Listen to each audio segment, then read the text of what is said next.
বিসমিল্লাহির রহমানির রহিম। আসসালামু আলাইকুম প্রিয় ভিউয়ার্স, আশা করি মহান আল্লাহর রহমতে যে যেখানে আছেন ভালো আছেন, সুস্থ আছেন।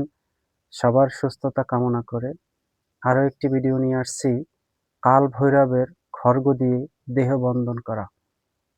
কাল ভৈরব খড়গ দিয়ে দেহ বন্ধন করা খুব পাওয়ারফুল একটি বন্ধন, তাই সবার কাছে অনুরোধ থাকবে সম্পূর্ণ ভিডিও দেখে যদি ভালো লাগে মন্ত্রটি নিয়ে দেহ বন্ধন করবেন, ভালো লাগবে না স্কিপ করে বেরিয়ে যাবেন। আর যদি ভালো লাগে একটি করে লাইক দিবেন, সবার কাছে অনুরোধ। এই কাল ভৈরবের দেহ বন্ধন খুবই মজবুত একটি বন্ধন। অনেক আছে বান, জাদুটোনা, অপদেবতা, দেবতা, তারপরে যে কোনো ধরনের অপশক্তি আপনার উপরে চালান করে দিতে পারে। এটা আপনি খুব সহজেই নিজেকে প্রোটেকশন দিতে পারবেন, এটা আপনাকে করতে পারবে না। আর সত্যি বলতে এই বন্ধনটা আমি ব্যবহার করি।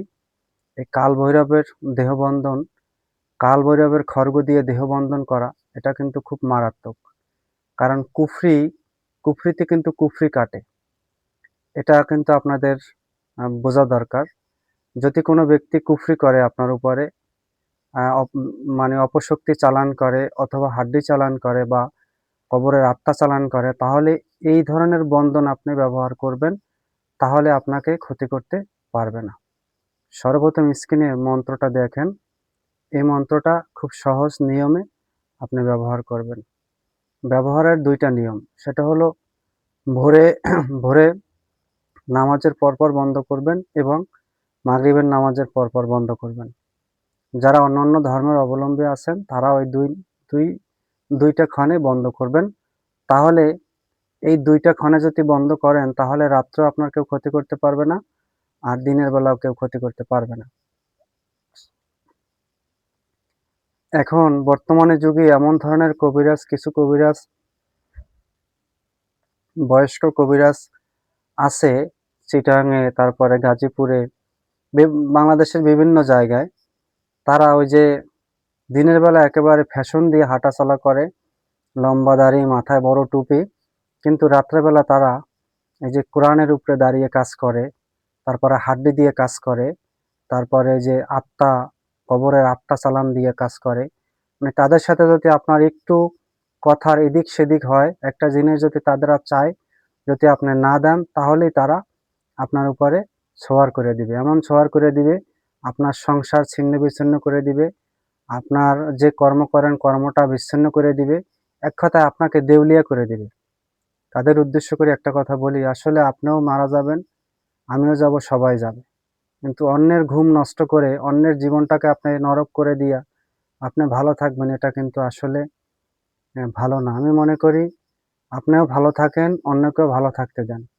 যদি আপনার কিছু প্রয়োজন হয় তার কাছে বলেন বা তার কাছে যাইয়া সংগ্রহ করেন, কিন্তু দূরের থেকে তার উপরে ক্ষতি করা বা করা, এটা আমার পক্ষে, আমি আপনাকে মানা করতেছি সবাইকে যে কাউকে এই ধরনের ক্ষতি করিয়েন না।